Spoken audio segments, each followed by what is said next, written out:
आज जो मैं बताने वाला हूँ वो आम पूजा नहीं है। ये वास्तु शास्त्र का वो नियम है जिसे लोग मंदिर जाकर भी तोड़ देते हैं और फिर कहते हैं कि भगवान सुनते नहीं, जबकि सच्चाई ये है कि भगवान नहीं रुकते, इंसान की ऊर्जा रुक जाती है। और जब इंसान की ऊर्जा रुकती है तो पैसा रास्ता बदल लेता है। इसलिए आज अगर तुम्हें लग रहा है कि मेहनत पूरी है लेकिन परिणाम अधूरा है, घर में कमाई आती है पर टिकती नहीं, काम बनते बनते टूट जाते हैं और बिना वजह जीवन में रुकावट महसूस होती है, तो आज मंदिर जाकर सिर्फ यही एक काम चुपचाप करना, क्योंकि ये काम देवता के लिए नहीं, तुम्हारे घर की ऊर्जा को सीधा करने के लिए है। अब ध्यान से सुनो, क्योंकि आगे जो बताया जा रहा है वो सिर्फ एक उपाय नहीं बल्कि पूरा वास्तुक्रम है।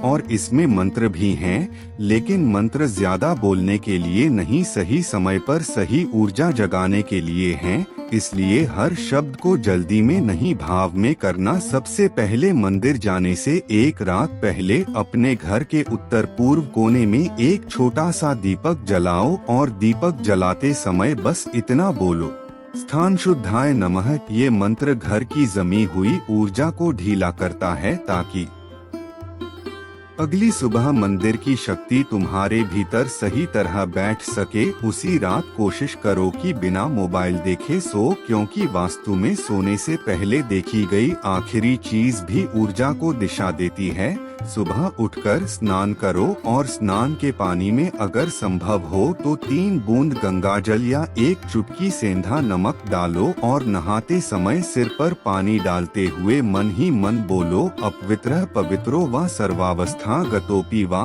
पूरा मंत्र याद न हो तो सिर्फ पवित्राय नमः भी काफी है। इसका मतलब है मैं खुद को साफ कर रहा हूँ ताकि सही ऊर्जा ग्रहण कर सकूं। कपड़े साधारण रखो, बहुत भारी आभूषण या काला रंग पहनकर मत जाओ। जेब में एक साफ सिक्का रखो और अगर हो सके तो थोड़े चावल के दाने भी, क्योंकि चावल वास्तु में स्थिर समृद्धि का प्रतीक है।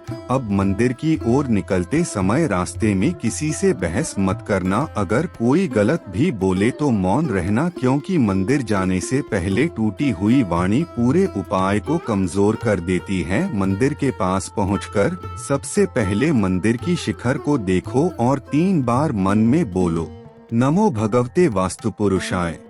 ये मंत्र स्थान के देवता को प्रणाम है। मंदिर के गेट पर पहुंचकर अंदर झपटकर मत घुसना। पहले दहलीज के बाहर खड़े होकर अपने दोनों पैरों को जमीन पर मजबूती से महसूस करना और 9 सेकंड तक सांस सामान्य रखना। फिर दायां पैर आगे रखते हुए मन में कहना, आज मैं मांगने नहीं मार्ग खोलने आया हूँ। यही वाक्य इस पूरे उपाय की रीढ़ है। अंदर प्रवेश करते ही मूर्ति की आंखों में सीधे मत देखना, पहले चरण देखना और चरण देखते हुए धीमे से बोलना, आधार शक्ति नमः, क्योंकि चरण आधार हैं और बिना आधार के धन भी टिकता नहीं। अब मंदिर में रखा तांबे या पीतल का जल पात्र देखो, दाहिने हाथ से थोड़ा जल लो और हथेली में रखते हुए 3 बार मन में बोलो, जल तत्वाय नमः। फिर वही जल धीरे धीरे उसी पात्र में वापस छोड़ दो। ये क्रिया रुके हुए धन प्रवाह को चालू करती है।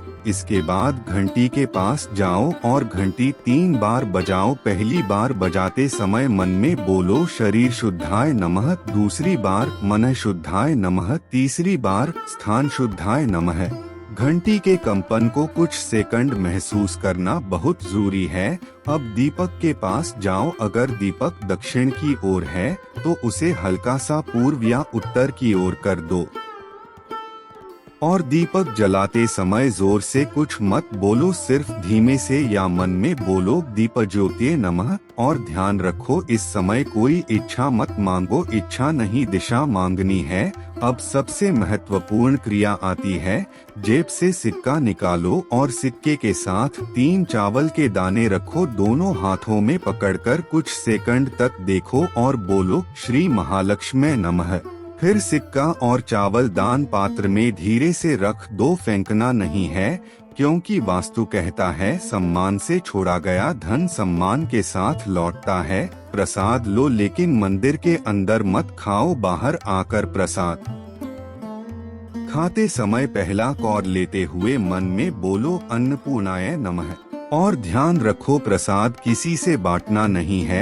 आज का प्रसाद सिर्फ तुम्हारे लिए है। मंदिर से बाहर निकलते समय पीछे मुड़कर मत देखना और कम से कम 21 कदम तक चुप रहना। अगर कोई बोले तो सिर्फ मुस्कुरा दो, जवाब मत दो। यही वो समय होता है जब मंदिर की ऊर्जा तुम्हारे भीतर स्थिर होती है।